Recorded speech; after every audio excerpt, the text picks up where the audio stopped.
Antas salam wa minkas salam, salim lana ila subulis salam. Astaghfirullah, astaghfirullah.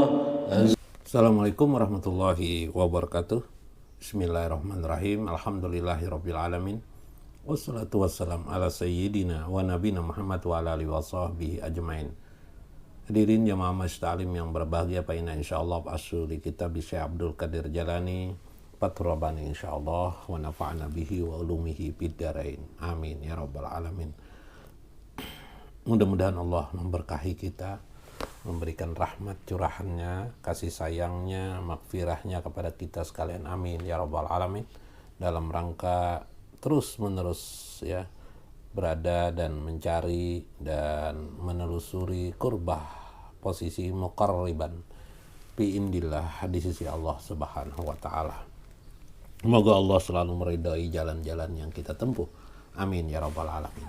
Hadirin jamaah Masjid Ta'lim yang berbahagia, memang hal-hal yang bersifat rohani, kajian-kajian rohani, ma'rifatullah, memang kurang populer ya, tidak begitu populer.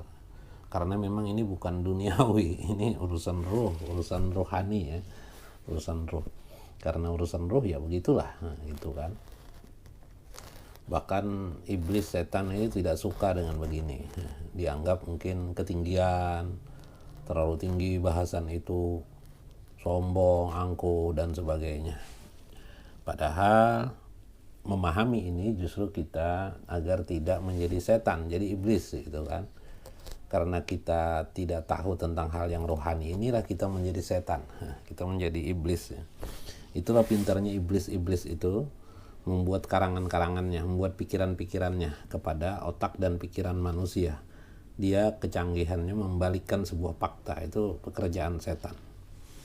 Nah, jangan sampai pembalikan fakta itu terjadi pada diri kita. Nah, ini ada nasihat Syekh Abdul Qadir Jalani agar kita mengeluh itu kepada Allah, bukan kepada manusia. Kalau setan nyuruh mengeluh kepada manusia, bukan kepada Allah.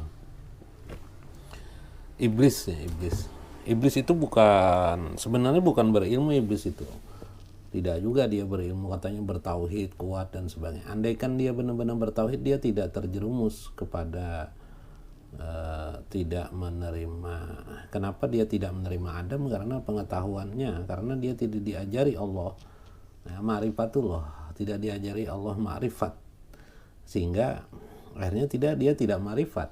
Nah, karena itu dia berkata, karena itu Allah mengatakan aba wastakbara, maka iblis itu menjadi sombong. Sombong itu apa? Sombong itu menolak kebenaran. Orang yang ma'rifatullah tidak akan menolak kebenaran. Nah, pekerjaan iblis itu pada awalnya adalah karena dia menolak kebenaran. Kenapa dia menolak kebenaran atau sombong? Wastakbara itu karena dia tidak ma'rifatullah, karena dia tidak ma'rifatullah.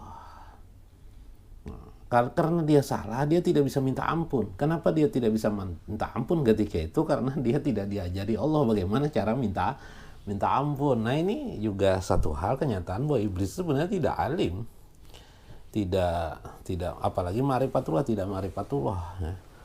Nah, itu bedanya iblis dengan kita. Karena itu beruntunglah orang-orang beriman, diajarkan Allah syariah, diajarkan Allah juga ma'rifatullah, sehingga dia tidak akan terkena melakukan pekerjaan-pekerjaan seperti setan. Karena itu kita disuruh memakai yang lahir, batin kita pakai sebagai sebuah pribadi. Jangan digunakan batin untuk yang lahir, yang terbalik-baliknya. Contoh misalnya begini ya, ringkas kisah begini. Melihat ada orang ceramah agama di masjid, wah itu ikhlas atau tidak dia ceramah itu. Soal ikhlas itu bukan urusan. Alhamdulillah dia dapat melakukan ceramah, kita yang lahir aja. Kalau soal batin itu untuk urusan kita dengan Allah Subhanahu wa taala. Ini posisi ma'rifatullah itu begitu, tidak nyinyir. Jadi orang ma'rifatullah itu sunyi dari mengkritik orang lain. Kalaupun Tuan Syekh Abdul Qadir Jalani mengkritik secara umum, dia mengatakan tidak person pada orang-orang, jangan sampai ini terjadi, jangan sampai ini terjadi, sayang permata yang sudah bagus lahir batinnya kosong, itu sayang, itu kan, itu pemahamannya. Begitu ya. Nah, kita lihat pendapat Syekh Abdul Qadir Jalani. Ya gulam, wahai anak-anakku, kata beliau, wahai murid-muridku, yang merasa bukan murid sidin atau bukan anak beliau, ya sudah, anda apa-apa, mau dengarkan ya dengarkan aja gitu kan. La tashku minal khaliq ilal khalqi. Jangan kamu mengadu-ngadu, mengira-ngira Allah itu apa-apa kepada makhluk. Maksudnya jangan kamu mengadu keadaan apa yang diberikan Allah kepada dirimu kepada makhluk. Misalnya kita ini, ya maaf, miskin misalnya, nggak usah mengadu-ngadu kepada makhluk, mengadu aja kepada Allah, gitu kan. Misal kita ini lemah apa, ngadu aja kepada Allah. Apa saja adu kepada Allah, jangan kepada makhluk. Makhluk tidak bisa menyelesaikan masalah hidup jati diri, selamat. Jangan mengadu-ngadu kepada Allah. Ya Allah, beri hamba keselamatan. Ya Allah, beri hamba kemampuan untuk menyelesaikan ini. Ya Allah. Itulah hubungan batin kita dengan Allah. Syekh Abdul Qadir ini mengajarkan kita kuat batin. Kuat batin. Inilah cara, salah satu cara ya. Kalau kesah kita itu kita adukan kepada Allah. Ya. Bal ashku ilaihi walladhi yaqdar. Karena kenapa? Mengadu itu harusnya kepada yang membuat ketentuan alam semesta, yang membuat kehidupan ini ada. Nah, itulah sumbernya yang paling utama.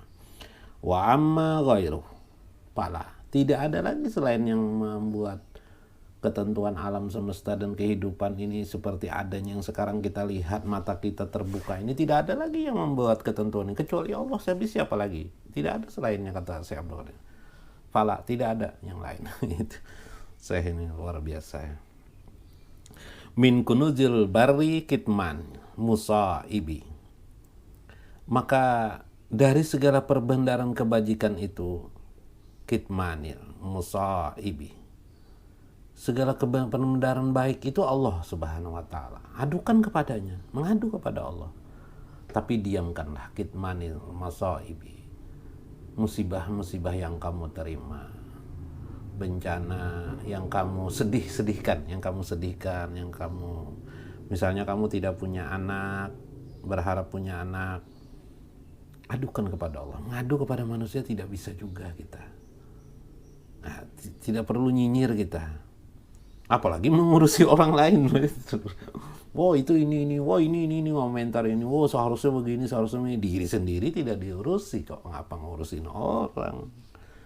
Jangan nyinyir, jangan berkeluh kesah. Berkeluh kesah di hadapan manusia tidak ada untungnya. Wal amrod, tentang sakitmu. Sakit nih, sakit dada, ya sudah, ngadu kepada Allah. Kalau mau berobat ya berobat, datangi dokternya, tidak usah mengadu-ngadu kepada orang-orang sekeliling kamu, tidak bisa menyembuhkan dia. Kecuali mereka tahu tentang sesuatu yang dikira-kira mengetahui. Tapi jangan berkeluh kesah, tapi ya cari saja, santai saja. Tapi yang utamanya lah minta sembuh dengan Allah. Wassadaqah, atau kamu mengisahkan tentang kamu bersedekah, habis berapa sebagai untuk, tidak apa-apa juga kamu mengisahkan kepada makhluk. Ngapain? Kepada orang, lebih baik kalau mau berkisah kepada Allah. Ya Allah, hamba bersedekah tapi habis ditambah nih, gimana nih? Ya Allah, beri hamba rezeki yang lebih banyak ya Allah. Ya Allah, ya Allah, beri hamba rezeki kepada Engkau ya Allah. Subhanallah, ini luar biasa Syekh Abdul Qadir, supaya mentawajuhkan diri kita selalu kepada Allah, pemberi kenikmatan kepada kemanusiaan. Tasaddaqa biyaminika. Karena itu jika engkau bersedekah, yang diperlukan bagi kamu, bersedekahlah dengan tangan kananmu, tangan kirimu jangan lihat. Nah, tangan kiri kamu jangan lihat. Maksudnya Anda perlu dilihat orang. Bersedekahlah. Karena kamu diawasi oleh Allah. Kamu sendiri diawasi oleh Allah, bukan diurusi oleh manusia. Jangan pikirkan apa yang dikatakan manusia, lurus saja. Biarkan anjing menggonggong, kafilah tetap berlalu, gitu kan ada. Biarkan, teruskan saja kamu tawajuh kamu kepada Allah. Biarkan anjing menggonggong kanan kiri, biarkan saja Anda tetap berlalu, gitu kan. Wajtahid an la ta'lamu bihi simaluka. Karena itu engkau bersungguh-sungguhlah bahwasanya engkau tidak diajari kepada dirimu itu, tidak diajari oleh Allah untuk agar supaya diketahui oleh tangan kiri kamu dalam bersedekah. Tangan kanan kamu itulah yang harus bersedekah tanpa perlu memberitahu tangan kirimu, tanpa perlu diketahui dibayang-bayangi tangan kiri supaya tahu. Nah, itu maksudnya adalah dunia atau kehidupan dunia ini. Yang penting Allah yang mengetahui kamu. Diam-diam saja. Ujur min bahri dunya. Berhati-hatilah kamu terhadap lautan dunia ini. Nah, ini hati-hati. Dia bisa menggerogoti kamu. Paling pedas itu kalau di zaman modern ini, bahrud dunia itu media sosial. Mulut orang mencibir Anda, mungkin mengatakan mungkin Anda di media sosial, di mana media sosial kebetulan Anda memoto diri Anda orang mencibir, wow ini kisahnya aja, ini apa dosa diperhatikan. Itu bukan untuk hidup kita ini, bukan untuk nyinyir demi nyinyir atau nyinyir, bukan untuk jelek menjelekkan. Hidup kita ini lita'arafu. Inna ja'alnakum su'uba wa qabaila lita'arafu. Sesungguhnya kami jadikan dunia ini, manusia itu, kehidupan manusia itu bersuku-suku dan berbangsa-bangsa. Qabail, bersuku-suku, berbangsa-bangsa. Su'uban, ya, berbangsa-bangsa. Lita'arafu, untuk saling ma'rifah, untuk saling mengenal. Di situ Anda mendapatkan hebatnya manusia, kelebihan-kelebihan manusia. Di sana Anda menemukan Allah Subhanahu wa taala. Ini hebatnya. Subhanallah. Karena itu kalau Anda bergaul dengan manusia, kata Syekh, bergaulah dengan kehidupan yang baik mereka. Karena itu berhati-hatilah terhadap bahrud dunia. Apa itu? Lautan dunia itu. Bisa menenggelamkannya, betul, menenggelamkan di kering, di daratnya. Air yang tidak terlihat tapi terasa gelombangnya. Faqad gurika fihi, maka hati-hati kamu akan tenggelam di dalam lautan itu. Wah, ini kenapa jadi begitu? Khalaqa kasir mayanju minhu, banyak sekali itu terjadi. Nah, banyak sekali itu. Khalqun kasirun, sangat banyak terjadi sudah orang yang tenggelam di lautan dunia ini. Wah, mayanju minhu, tidak mereka selamat. Mereka tidak selamat kalau sudah tenggelam. Hati-hati. Coba lihat Anda sekarang di TV atau di media sosial atau di YouTube ya sekarang. Orang perang lewat YouTube. Orang nyinyir, jelek menjelekkan lewat YouTube, ngomong dan sebagainya. Itulah dunia ya, barat dunia ya. Kalau sudah terikat dengan itu ngeri sekali. Nauzubillah min dzalik. Termasuk media apa saja, media WhatsApp sekarang bisa ngomong apa dan sebagainya, bisa singgung menyinggung. Itulah dunia, nauzubillah min dzalik. Mayanzu minhu, tidak ada yang selamat biasanya seperti itu. Ila ahadil khalqi, kecuali sedikit sekali yang bisa selamat. Orang berorang saja. Kenapa? Huwa bahru amik, dia bahrun amikun, dia adalah lautan yang dalam. Sebenarnya dunia itu bukan sekedar lautan, tapi amikun, dalam, sangat dalam dunia. Waduh, kalau sudah masuk di pelung, susah sekali kita mengangkat dari lautan itu, karena makin dalam itu makin berat. Kita mendatanginya aja berat, menasihatinya saja berat. Coba orang kecanduan wanita gimana, kecanduan judi bagaimana, kecanduan game kecanduan media sosial bagaimana, kecanduan apa lagi, obat-obatan bagaimana, kecanduan narkoba bagaimana. Oh, susah sekali kita mendatangi menasihati, saya susah. Bagaimana dia bisa berubah? Ya Allah mahdi, Allah mahdihim, ya Allah beri mereka hidayah. Subhanallah, ngeri sekali ya. Masa ngeri? Kalau udah percaya coba aja kamu. Kecanduan salah satu tadi. Nggak usah semuanya kecanduan, salah satu aja kecanduan. Yagrikul kul, ya, maka tenggelamlah semuanya. Ghair, tidak ada yang terkecuali. Tenggelam semuanya.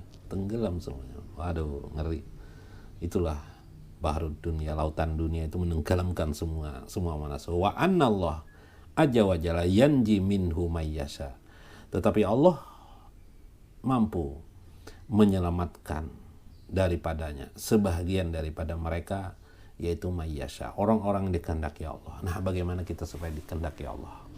Wa yahdi mayyasha, Allah lah yang memberikan hidayah. Mayyasha, hidayah itu juga bukan sekedar petunjuk, pengetahuan, kemampuan, tapi juga kemampuan untuk menghindari yang buruk itu.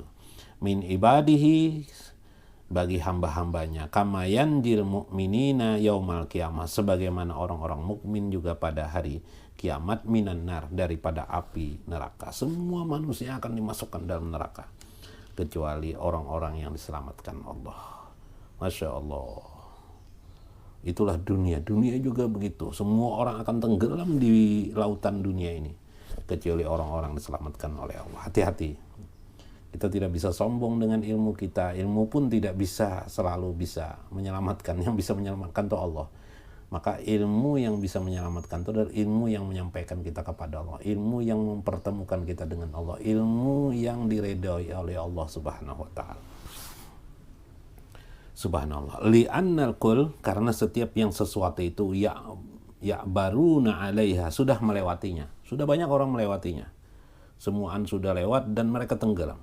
Wa yanzillah mayyasha, tapi Allah menyelamatkan orang-orang dikehendakinya min ibadi, dari hamba-hambanya. Sebagaimana juga api neraka itu akan menelan semua manusia, semua makhluknya, kecuali orang-orang diselamatkan Allah. Penenggelaman itu ada dalam Al-Quran surah Maryam ayat 71.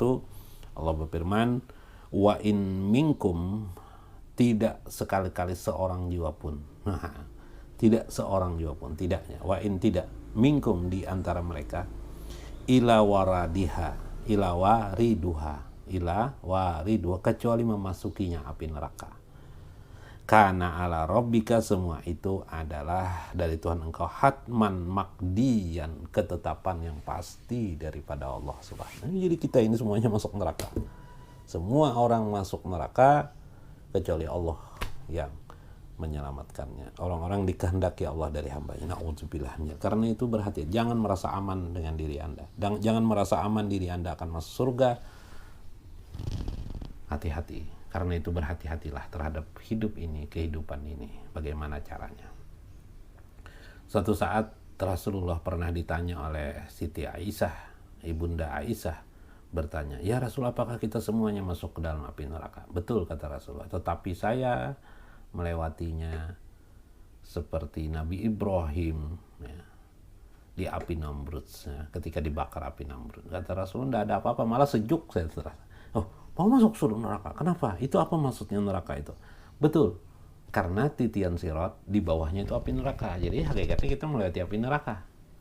Nah, jadi kita masuk melewati api neraka, yaitu melewati titian sirat. Nah, kalau kita betul jatuh, dan kebanyakan jatuh orang, jatuh. Orang yang diselamatkan Allah yang dapat lewat itu. Dan siapapun juga termasuk Nabi Muhammad melewati jembatan sirat ini, yang di bawahnya adalah api neraka. Na'udzubillah min dzalik. Maka caranya adalah bagaimana? Ya seperti Nabi, bagaimana? Malah lewat itu kita seperti sejuk dan nyaman, indah. Wah, ini luar biasa. Ini yang harapan kita. Nah, mudah-mudahan kita maklum apa yang dimaksud dengan nasihat Syekh Abdul Qadir Jailani, bisa memahami tentang keadaan, waspada, hati-hati. Keluh kesah Anda itu bisa menjadi lubang bahtera dunia, lubang lautan dunia menusuk Anda. Maka berkeluh kesahlah kepada Allah. Allahumma as'aluka farjan qariban. Ya Allah, hamba mohon pada Engkau jalan keluar. Allahumma as'aluka farjan qariban. Ulang-ulangi kalimat itu. Allahumma as'aluka farjan qariban. Allahumma as'aluka farjan qariban. Ulang-ulang kalimat itu kepada Allah. Mudah-mudahan bermanfaat bagi kita. Wallahul muwaffiq wa aqwamut thariq. Wassalamualaikum warahmatullahi wabarakatuh.